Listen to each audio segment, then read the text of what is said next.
Bonsoir à tous, c'est un plaisir pour moi de vous retrouver sur ce plateau politique puisque ce soir, pour cette première émission de la semaine, nous recevons Max Mathiasin qui est l'un des députés de la Guadeloupe. Donc avec lui, nous ferons un tour de l'actualité et puis d'autres questions purement politiques viendront puisque nous sommes à quelques mois je dirais, des élections régionales et départementales. Donc, ça sera l'occasion de faire un point avec lui.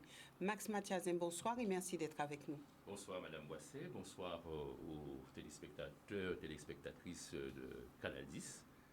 Et puis, merci de m'accueillir ce soir dans vos studios. Max Mathiasin, alors, première question d'actualité. Alors, qu'on parle de cette campagne de vaccination alors que les autorités essayent de stimuler, de motiver cette population guadeloupéenne. On voit que la France a suspendu l'utilisation de des vaccins. Alors aujourd'hui, que dire, que penser? Vous permettrez, Madame Boisset, avant que de répondre à votre question, vous me permettrez 30 secondes dans cette émission pour rendre, enfin en tout cas souhaiter des condoléances à toutes les familles, je dis bien toutes les familles, maman, papa et autres alliés, familles alliées qui ont perdu un fils, une fille, un enfant, que ce soit par la violence, une forme de violence entre jeunes souvent, mais aussi de la violence routière, puisqu'il y a de l'insécurité. Et donc je voudrais leur souhaiter toutes mes condoléances et puis leur rendre un hommage, leur porter un soutien, et m'adresser aux jeunes en leur disant « Faites attention à vous, parce que nous avons besoin de nos jeunes. Vous êtes l'espérance et l'avenir de ce pays. » J'ai envie de vous dire ça. Maintenant, en ce qui concerne le port du la campagne de vaccination, vous savez, il y a une méfiance à l'égard du vaccin parce que beaucoup d'entre nous, pas seulement en Guadeloupe, mais d'une manière générale, la population a trouvé que le vaccin est allé très vite. Et puis, il y a une multitude de vaccins. Alors, on dit que ces vaccins sont plus ou moins efficaces de 60% à 98%. Il paraît que c'est le vaccin aujourd'hui, Pfizer, qui serait le plus en vogue. Maintenant, on parle de Johnson. Et puis maintenant, il y a le Johnson qui arrive sur le marché. Et il paraîtrait que pour ce qui concerne ce vaccin, on n'aurait besoin que d'une seule dose, plutôt que de 2 doses. Tout ce que je peux vous dire, c'est que ma mère, qui a 90 ans, a demandé à se faire vacciner. Elle a pris sa décision elle-même. Elle a demandé à se faire vacciner. Libre à elle, c'est son opinion. Ce ne sont pas ses enfants qui l'y poussent. Mais ce que je veux dire par là, c'est elle s'est renseignée ou est-ce qu'elle a le choix du vaccin? Elle a, compte tenu de son âge, il paraît que ce sera le vaccin Pfizer. Bon. Oui. Alors évidemment, dans ces conditions-là, on ne peut rien dire parce que les Guadeloupéens sont méfiants vis-à-vis des vaccins, la population d'une manière générale. Alors personnellement, beaucoup de gens ont la langue de bois. Je ne vous dirai pas que je suis contre le vaccin, mais j'attends de voir un petit peu. Bon, mon tour n'est pas encore arrivé dans ma tranche d'âge, mais comme pour toute chose, tout médicament peut avoir des effets secondaires. Il y a le vaccin AstraZeneca qui présente un certain nombre de problèmes de thrombose. Alors d'ici demain, on saura ce qu'il en est exactement. Mais oui, demain, c'est une commission qui va donner son avis, mais il n'empêche Une commission européenne, mais il n'empêche que les effets sont là. Les effets de thrombose, de caillots dans le sang. Moi, personnellement, j'observe beaucoup. J'observe ce qui se passe. Par définition, tout médicament a des effets secondaires. Donc moi, j'observe ces effets secondaires et je ne vous dirai pas qu'aujourd'hui, je ne peux pas dire aux Guadeloupéens aller de manière massive vous faire vacciner. Le vaccin ne vous protège pas forcément. Et on vous dit qu'il faut être vacciné, mais en même temps, il faut porter le masque. Il faut continuer à respecter les gestes barrières. Quand vous êtes vacciné, par exemple, contre la polio, contre la coqueluche ou d'autres maladies, vous êtes censé être immunisé et ne pas transmettre la maladie. Pourquoi ne pas avoir dit à votre mère de ne pas prendre le vaccin? Non. Ma mère a dit que c'est elle qui prend sa décision et que ce ne sont pas ses enfants. Non. Voilà ce que j'ai envie de vous dire en ce qui concerne ma mère. C'est une femme très moderne. Je vous le dis tout de suite. Et qui sait ce qu'elle veut. Voilà. Voilà, donc le vaccin, quelque part, vous dites, j'attends voir. C'est-à-dire que je suis circonspect. Je ne dirais pas que je suis Saint Thomas, mais j'observe. Je suis dans une phase d'observation. Voilà. Maintenant, arrivons du côté du Sénat où cette loi sur l'eau a été adoptée. Est-ce une bonne nouvelle? Comme j'ai eu l'occasion de le dire, j'aurais préféré que cela soit réglé en Guadeloupe même, et pas entre Guadeloupéens. Éric Jalton a émis des réserves. Ces réserves ont été entendues, parce qu'il a émis des réserves qui étaient fondées, des réserves sur la question de la dette premièrement, alors ces réserves, c'était la dette de l'eau, la dette du SIAG et d'autres collectivités territoriales ou EPCI qui ont à voir dans la question de l'eau. D'autre part, nous avions également le problème de la représentation des usagers. J'ai pensé que, j'étais sur ce point de vue-là, j'ai pensé qu'il fallait que les usagers soient représentés avec une voix délibérative dans la nouvelle structure de l'eau. Ça n'a pas été le cas parce que la loi ne le permettait pas. Il aurait fallu modifier la loi pour le faire. Et par conséquent, d'autres collègues, les collègues Bénin et Théophile ont pris une initiative. Aujourd'hui, nous nous acheminons vers la structure de l'eau. Mais le plus important, c'est quoi? La structure unique, je veux dire. Oui. Le plus important, c'est quoi? C'est que l'État nous avait dit, on ne peut pas aujourd'hui dire qu'on va mettre en place une structure unique de l'eau et qu'en même temps, on ne dise pas comment nous allons aller vers le financement. Je rappelle que l'État avait promis 400 millions d'euros pour aider les Guadeloupéens à financer l'eau. Et la structure unique qui va se mettre en place pour la réorganisation, pour mettre en place des travaux de renouvellement des conduites et toute la technicité que nécessite une structure unique de l'eau pour que les Guadeloupéens ont de l'eau dans leur robinet. Je vous rappelle que même qu'en mettant en place cette structure, il y en a pour entre 5 ans et 10 ans pour que tous les Guadeloupéens aient de l'eau dans leur robinet. Par conséquent, moi j'attends qu'il y ait une véritable aide de l'État, et que l'État ne se contente pas de dire bon ben la loi c'est bien, mais qu'il y ait une aide de l'État. Le deuxième élément concernant ce problème d'eau, il va bien falloir un jour, je le dis bien, que l'on fasse la lumière sur la question de l'argent de l'eau. Parce que je me suis aperçu que l'on a fait il y a eu un procès, il y a eu un seul protagoniste. Et je rappelle que dans les attendus du procès, dans l'arrêt, eh bien, dans le jugement du tribunal, que j'ai eu l'occasion de lire, un jugement qui fait autour d'une trentaine de pages, il n'a pas été condamné pour l'argent de l'eau, mais pour des dépenses liées au voyage et autres. Donc je dis bien que la question de la gestion de l'eau, alors, qui aurait dû permettre... Est-ce que, Max Mathiasin, oui. Est-ce que cette question de où est passé l'argent de l'eau, on est dans le flou? Oui, Est-ce qu'on ne sait pas où est passé l'argent de l'eau? Je ne sais pas si on sait, mais il faudrait peut-être une commission parlementaire, une commission d'enquête pour faire toute la lumière sur la question. Puisqu'il y a des élus, les élus se laissent accabler en Guadeloupe et nous avons l'habitude d'accabler nos élus. C'est très bien, puisqu'il y a une question de confiance ou de pas confiance dans les élus. Mais il y a aussi des organismes qui gèrent l'eau. Il y a des organismes extérieurs. Alors j'entends bien Max oui. Mathiasin, mais nos élus n'étaient-ils pas là pour être véillatifs? Nos élus n'étaient-ils pas là pour contrôler? Non, mais vous savez, je pense que les élus ont trop fait confiance. À qui? Eh bien, à ceux auxquels ils avaient délégué la gestion de l'eau en Guadeloupe. Alors je rappelle une chose. Donc en fait, si je prends un exemple, Max Mathiasin, vous avez un carnet de chèques, vous faites un chèque, vous le signez en blanc, vous savez, vous quand donnez vous à quelqu'un et vous ne vous inquiétez pas de savoir quel montant il a mis dessus. Alors je pense que les élus ont été légers sur ce problème-là, mais ils ne sont pas les seuls responsables. Il faut chercher des responsabilités, parce que c'est trop facile. Parce que quand vous payez votre facture, il y avait une part pour l'amortissement. Autrement dit, pour le renouvellement du matériel, pour le renouvellement des tuyaux. Et jusqu'à aujourd'hui, la lumière n'a pas été faite sur cette affaire-là. Donc on ne va pas me faire croire que s'il y a des impliqués, c'est bien beau que nous nous auto-flagellons, mais il y a aussi des responsabilités à chercher pour faire la lumière. Et si ce sont les élus seuls responsables, on le saura. Mais en tout cas... Oui, mais il y a eu des recherches, il y a eu... non, les recherches, vous savez... Il y a quand même eu, Max Mathiasin, beaucoup de sujets autour de cet argent de l'eau qu'on ne sait pas où à quel but. Je vous rappelle que... ça a eu, on va dire, ce trou-là. On ne sait pas pourquoi cet argent n'existe plus aujourd'hui. Qui l'a utilisé? S'agissant d'argent public, il faut que la lumière soit faite sur cette question. Et si... Est-ce que la lumière n'a pas été faite? Non, pas encore, puisque je vous rappelle que c'était pour une question de favoritisme, etc. Vous avez suivi cette affaire comme moi-même, oui, mais que ça n'a pas abouti. Le tribunal a démontré qu'il n'y avait pas de favoritisme. Par conséquent, je voudrais savoir si ça s'arrête là. C'est tout. Ouais. Bien. En tout cas, c'est une affaire où on a l'impression qu'il y a des non-dits et que même lorsqu'on sait, on n'a pas envie de dire parce que ça pourrait peut-être gêner, ça pourrait peut-être déranger. Mais pas que les élus guadeloupéens. Hein, ça peut gêner qui? Je ne dis pas que les élus guadeloupéens.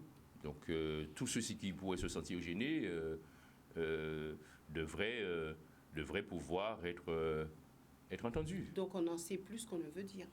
Je ne sais pas. C'est comme je vous le dis, je pense qu'il faut approfondir la question. Mais je ne peux pas savoir si on en sait plus. Mais je pense que, comme je vous le dis, quand vous payez je reviens là-dessus, quand vous payez votre facture d'eau, il y avait une part dévolue à l'amortissement. Et donc, je voudrais bien savoir où est passée cette part de l'argent du contribuable, de l'argent de l'usager, qui n'a pas été consacré au renouvellement des investissements. Et que nous en arrivions à ce point-là aujourd'hui.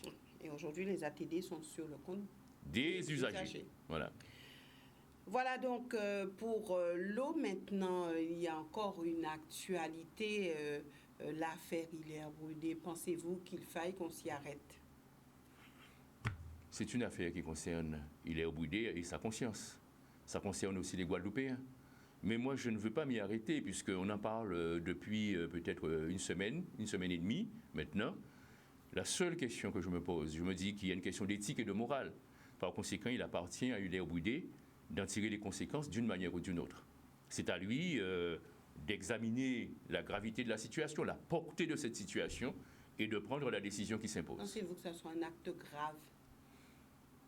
Ce n'est peut-être pas un acte grave, je ne sais pas, parce qu'il dit qu'il s'est trompé, qu'il l'a envoyé pour quelqu'un dans l'intimité, et que finalement, son doigt a fourché, et que ça s'est retrouvé sur un groupe. Là, c'est ce que j'ai entendu.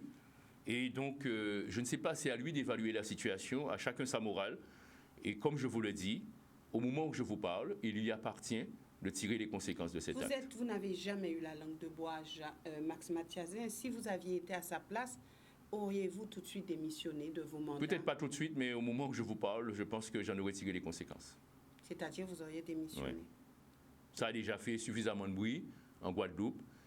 Ça a heurté la morale et la conscience de beaucoup de Guadeloupéens. Beaucoup de femmes ont pris position en s'en sentant bafouées. Hilaire Boudé se défend en disant que ce n'était pas destiné à se retrouver sur les réseaux. Il se trouve que ça s'est retrouvé dans le grand public.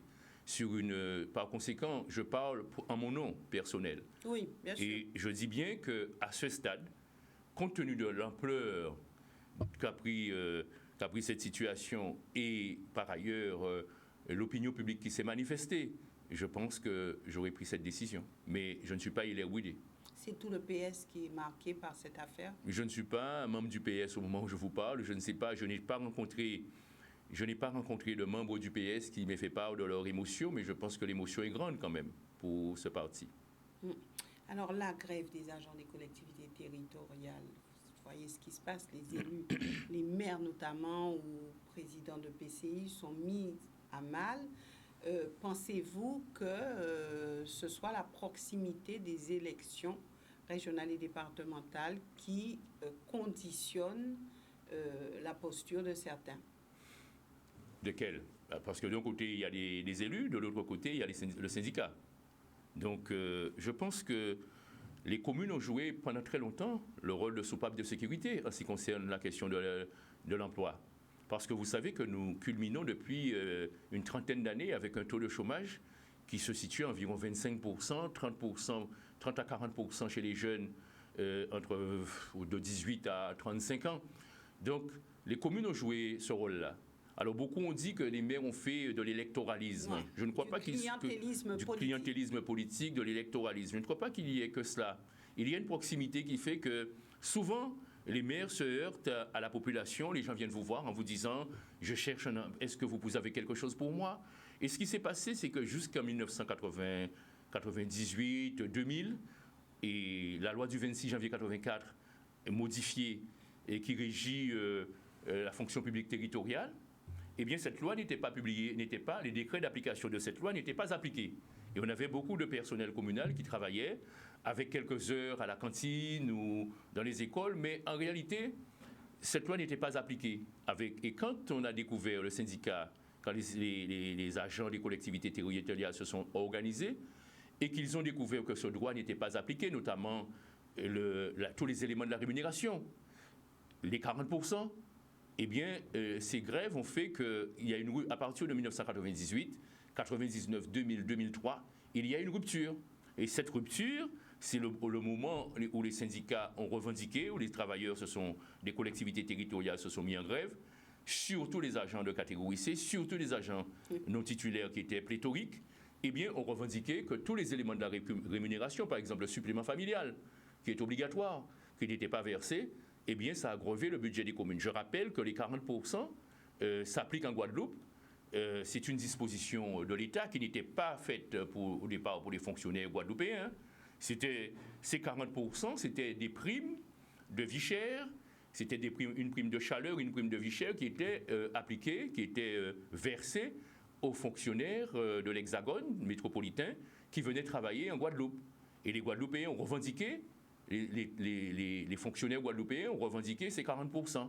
Mais une commune en Guadeloupe paye, une commune ou une collectivité paye 40% de charges sociales, de charges salariales plutôt, qui relèvent du fonctionnement. Alors justement, comment s'en sortir ? Très difficile, c'est-à-dire que toutes les remarques de la Chambre régionale des comptes, parce que la plupart des communes sont aujourd'hui déficitaires, c'est de dire qu'il faut arrêter les embauches, qu'il faut renvoyer du monde. Et je sais aussi qu'il y a aujourd'hui une tentative de l'État, rappelez-vous l'année dernière, juste avant le Covid, où il était question de supprimer les 40%. Et les collectivités territoriales, les maires, les agents des collectivités territoriales ont réagi, et finalement on n'en parle plus. On en parle de temps en temps. Et aujourd'hui, ça revient sur le tapis, et ça revient à l'ordre du jour. Par conséquent, je pense que ça peut créer de gros problèmes, puisque les agents n'accepteront pas que l'on puisse diminuer leur salaire de 40%, ou alors qu'il y ait une fonction publique à deux vitesses, c'est-à-dire ceux qui sont déjà là, les anciens qui bénéficieraient des 40%, les fonctionnaires de l'État qui bénéficieraient des 40%, et les fonctionnaires des collectivités territoriales qui ne bénéficieraient pas. Alors c'est une disposition de l'État, mais on sait que l'État ne vient pas au secours des collectivités pour compenser.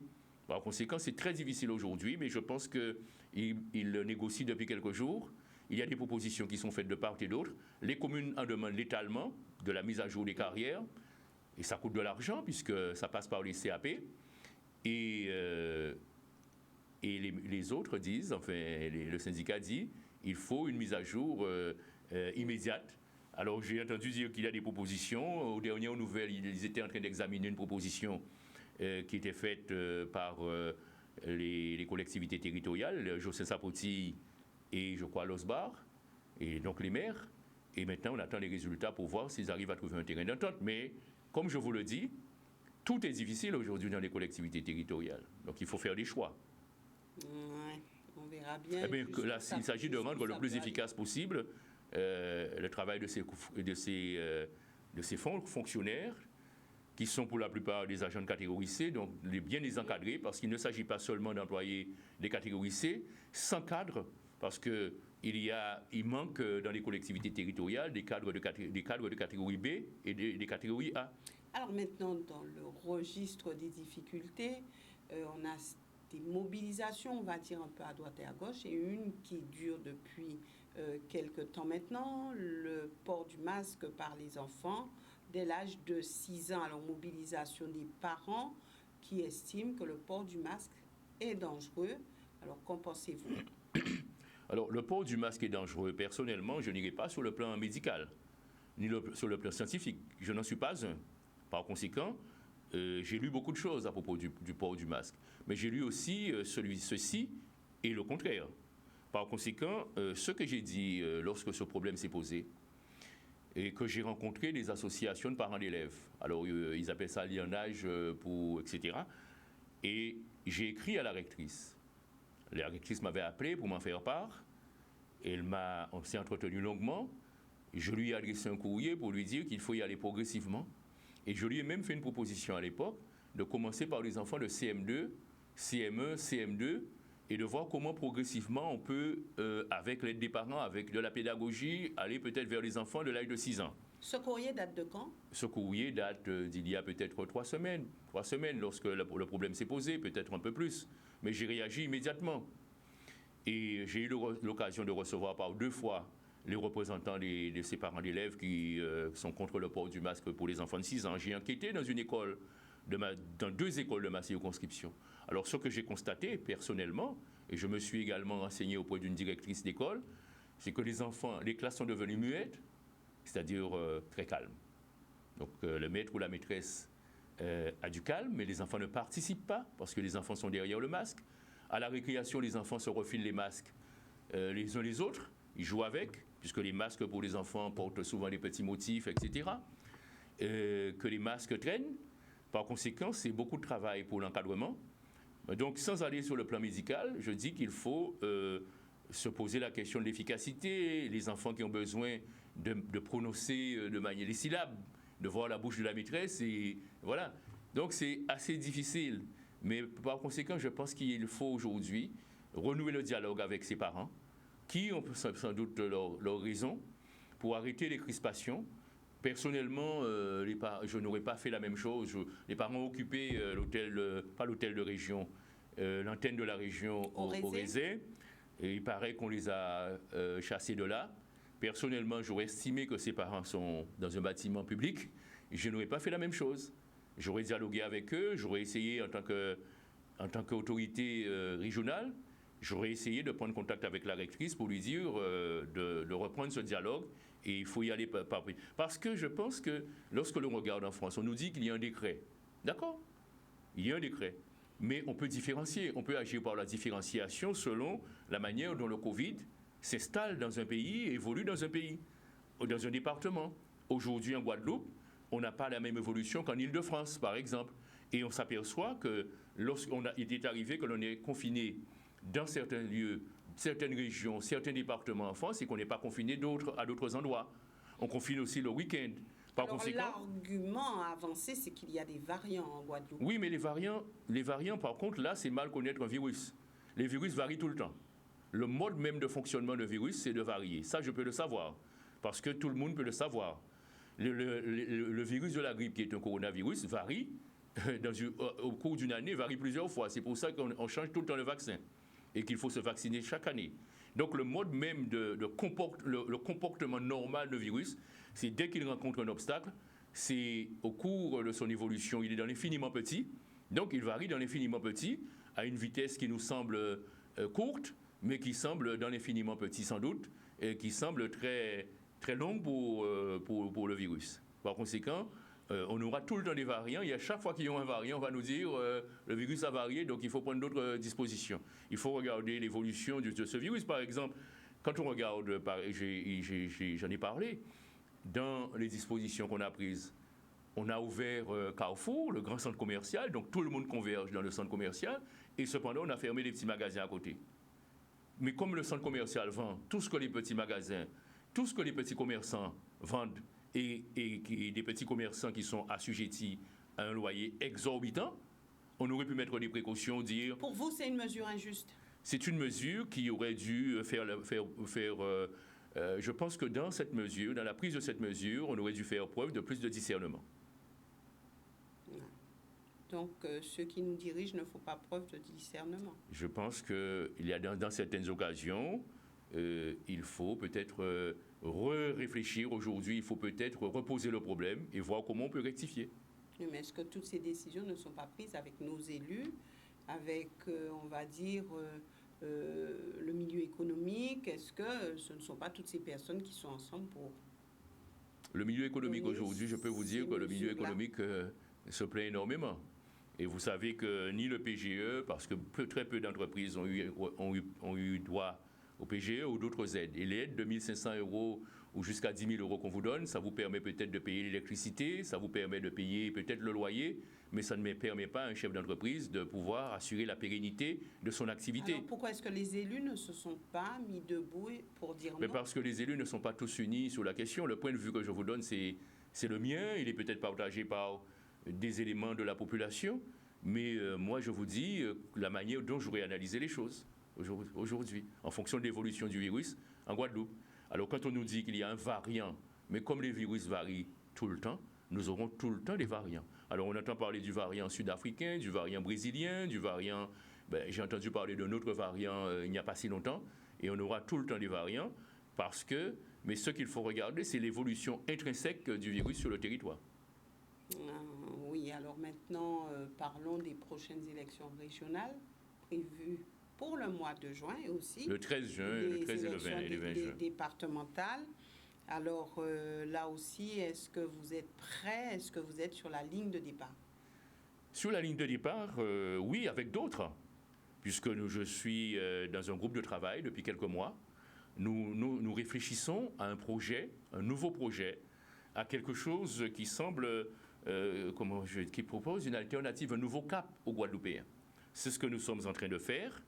Et au sein de ce groupe de travail, nous avons l'intention justement de dégager, de contribuer à ce qu'il y ait une liste alternative différente pour proposer, je dirais, une voie différente et nouvelle aux Guadeloupéens. Peut-elle être différente? Elle sera différente parce qu'il ne suffit pas, lorsque on dit par exemple, on présente un projet et que l'on dit, nous allons changer d'avenir. Changer d'avenir signifie avec des dispositions ou des propositions dans ce projet, eh bien pour nous, il ne s'agit pas de mettre des choses sur un papier que l'on ne peut pas respecter. Notre projet va, si vous voulez, va être couplé et nous serons très attentifs à faire en sorte que nous puissions dire aux Guadeloupéens ce que nous pouvons faire selon les capacités financières, selon les capacités humaines, selon les capacités techniques de la Guadeloupe. Harry Chalus, président de région, dit qu'il a changé l'avenir des Guadeloupéens. Si vous avez l'impression que votre avenir a changé, mais en tout cas la masse des Guadeloupéens... Il dit qu'il a changé. Oui, il dit qu'il a changé, mais la masse des Guadeloupéens, ce n'est pas cette impression que je ressens, ce n'est pas l'impression que ressentent les Guadeloupéens dans leur majorité. Personnellement, je n'ai jamais vu la Guadeloupe dans cet état, et moi je ne parle pas d'Harry Chalus en soi, parce qu'il ne s'agit pas, lorsqu'il y a un problème, de dire « je fais un plan de relance ». Vous vous rappelez ce fameux plan de relance d'il y a 2-3 ans, de 500 millions d'euros, dont on n'a pas vu l'application. Et puis, quand on parle de plan de relance, puisque je ne parle pas d'Harry Chalus en soi, Harry Chalus, je voudrais bien savoir quelles sont les idées d'Harry Chalus, où il va, qu'est-ce qu'il a comme projet pour la Guadeloupe, quelles orientations. Donc, je ne parle pas des hommes, je m'adresse aux Guadeloupéens. Et c'est la raison pour laquelle j'ai appelé un grand rassemblement des Guadeloupéens autour de ce nouveau projet sur lequel nous travaillons. Moi, ce que j'ai envie de vous dire, tout simplement, c'est qu'il ne s'agit pas d'hommes. Je n'ai jamais vu la Guadeloupe dans une telle situation. La dignité guadeloupéenne aujourd'hui est bafouée. Harry Chalus ne défend pas, comme je l'ai dit, la Guadeloupe. L'actuel président de région reçoit un courrier sur la question de l'eau. Un courrier du ministre des Outre-mer, M. Lecornu, qui lui dit, voilà, nous avons discuté par 2 fois, les 15 et 21 février, si je ne m'abuse, février, et voilà ce que nous en avons tiré. Et quelque part, il lui dit, pour la structure nouvelle, SMO, qui va gérer l'eau en Guadeloupe, eh bien, il ne faudrait pas qu'il y ait de cadre guadeloupéen qui ait déjà travaillé dans l'eau, dans cette structure. Est-ce que vous croyez que nous pouvons accepter? Personnellement, ça m'a fait bondir. J'ai réagi. Madame Borel a réagi aussi là-dessus. Très peu d'élus ont réagi. Mais est-ce que vous pensez que ce n'est pas bafouer la dignité des Guadeloupéens que de dire une chose pareille et ne pas réagir? Voilà. Donc moi, je ne sais pas les idées d'Harry Chalus. Je sais qu'il dit tantôt qu'il fait partie de la République en marche, tantôt il ne l'est pas. Ce qui compte, c'est le cap que nous devons donner à la Guadeloupe. Alors justement, Max Mathiasin, vous dites qu'il faut donner un cap à la Guadeloupe. Avec qui allez-vous aux élections? Bien, aujourd'hui, nous irons aux élections avec une liste qui sera une liste ouverte pour les démocrates, pour les progressistes de la Guadeloupe, pour la société civile de la Guadeloupe, pour les jeunes Guadeloupéens. C'est-à-dire que nous n'avons pas d'exclusif. Nous sommes en train de travailler. Donc ça peut être le PS, ça peut être le PARE, ça peut être les membres, ça peut être, ce ne sera jamais un parti en soi, un seul parti. Il y aura le PARE, il y aura peut-être des membres du PS, peut-être également des membres du PPDG, mais il y aura également des Guadeloupéens de bonne volonté auxquels j'ai lancé un appel depuis, par exemple, hier, aujourd'hui encore. Je leur dis que nous travaillons à ce projet, que les idées, qu'il y aura un site sur lequel ils pourront nous faire part de leurs idées, un site internet, par conséquent une page Facebook où je ne suis pas technicien en la matière, mais où ils pourront faire part de leurs idées pour la Guadeloupe. Que vous seriez le candidat du PS. Je ne peux pas être le candidat du PS, je ne suis pas au PS. Vous savez très bien qu'en 2015, j'ai quitté le PS avec l'historique que vous connaissez. Et par conséquent, je n'ai pas à me prévaloir du candidat du PS. Je ne m'enfermerai pas dans un carcan pour dire que je suis le candidat de tel ou tel parti. Je suis le candidat contre une certaine politique qui voudrait que la Guadeloupe ne trouve pas sa voie dans le développement, pour rendre leur dignité aux Guadeloupéens, pour que nous ne soyons pas exclus de ce qui concerne les affaires de la Guadeloupe. Et par conséquent, je suis le candidat des Guadeloupéens, s'ils le veulent bien, avec un grand rassemblement. N'était-il pas possible de vous retrouver aux côtés d'Harry Chalus? Mais écoutez, Harry Chalus, je vous l'ai dit, je ne sais pas quelles sont ses idées. Il a présenté 2 grands axes de développement pour la Guadeloupe, l'économie verte et l'économie bleue. En matière d'économie verte, on attend toujours la transition énergétique. En matière d'économie verte, on attend toujours, par exemple, des pistes cyclables qui pourraient aider les Guadeloupéens à prendre peut-être moins les transports en commun, l'organisation des transports. Nous avons vu qu'il y a eu le bus des maires, mais on ne sait pas où ce bus est encalminé pour l'instant. Moi, ce que je dis tout simplement... Ils sont du côté du Mémorial. Ils sont là, et ça marche. Non, vous les avez pas vus? Je les ai vus une fois, mais... Il y en a 2. Voilà, il y en a 2, donc j'ai entendu dire que ça ne marche... Enfin, j'ai visité à un moment donné, j'ai vu que ça ne marchait pas. Mais ce que je veux dire, tout simplement, c'est que quand on dit économie bleue, ça veut dire économie de la mer, avec les marins-pêcheurs, mais également aider à ce que nous puissions développer une vraie économie liée à la pêche, mais pas seulement à la pêche, mais aussi à la préservation de la ressource. Voilà. Développer avec vous. Nous aurons l'occasion de développer au moment du projet. Moi, ce que je veux dire, c'est que je viens de vous dire que je n'en connais pas les idées, vraiment. Par conséquent, aujourd'hui, je me présente devant vous en vous disant que je lance un appel aux Guadeloupéens pour que nous puissions fonder quelque chose et autour d'un projet, faire une proposition aux Guadeloupéens. C'est ça la démocratie. Alors c'est vrai qu'une campagne régionale coûte extrêmement cher, on va dire beaucoup d'argent. Est-ce que vous avez déjà pensé au financement de votre campagne? Il y a des règles pour financer une campagne. Beaucoup d'argent, c'est-à-dire que l'État fixe, vous savez qu'un citoyen lambda ne peut pas financer, une entreprise ne peut pas financer une campagne. Oui. C'est interdit. Une société, une campagne peut être financée par une association de financement. Une campagne, généralement, c'est ce que vous pouvez mettre vous-même dans votre campagne. Et puis, des personnes qui acceptent de financer la campagne sur leur propre denier et qui veulent aider. Mais je vous rappelle qu'il y a un plafond. Le plafond, c'est 4 600 € que l'on peut donner pour une campagne, dont on peut faire un don pour la campagne. Par conséquent, nous observerons très clairement et très sincèrement, avec fidélité, les prescriptions du législateur en la matière. Et d'ailleurs, ce n'est pas ma première campagne. J'ai participé à beaucoup de campagnes et à chaque fois, j'ai eu l'occasion de présenter un compte de campagne. Et mon compte de campagne a toujours été approuvé par la Commission nationale de vérification des comptes de campagne. Alors, ce qui se dit, c'est que quand on est adossé à un grand parti, on a plus de chances de réussir et d'aller pour les législatives, je n'avais personne. Et d'aller jusqu'au bout pour les législatives, de ses ambitions. Je suis le candidat que les Guadeloupéens ont reconnu et qui n'était pas adossé à un grand parti, parce que je vous rappelle que il y avait 23 candidats dans la circonscription, il y avait un candidat du PS et il y avait un candidat du GISR. Et pourtant, entre autres, ça ne m'a pas empêché, par la volonté des Guadeloupéens, par la reconnaissance qu'ont les Guadeloupéens de mon travail, de devenir député de cette circonscription. Donc on peut faire une belle campagne. On peut faire une belle campagne en étant raisonnable. En ayant très peu d'argent. En étant raisonnable sur les dépenses que vous pouvez consentir pour cette campagne. Mais moi, je n'ai pas tous les moyens, effectivement, que peut-être un président de région ou de département. Merci Max Mathiazin d'être venu sur ce plateau. Merci aussi à vous, téléspectateurs, de nous avoir suivis. Nous nous retrouvons demain pour notre émission Que les choses soient dites. Je compte sur vous pour être présent au rendez-vous et vous aurez la parole puisque le thème est un thème, on va dire, d'actualité. Ça sera bien sûr sur les réseaux sociaux et avec une thématique particulière, mais aussi une thématique qu'il faut mettre en débat sur ce plateau de Canal 10. Alors, les réseaux sociaux sont-ils néfastes? Excellente soirée à tous.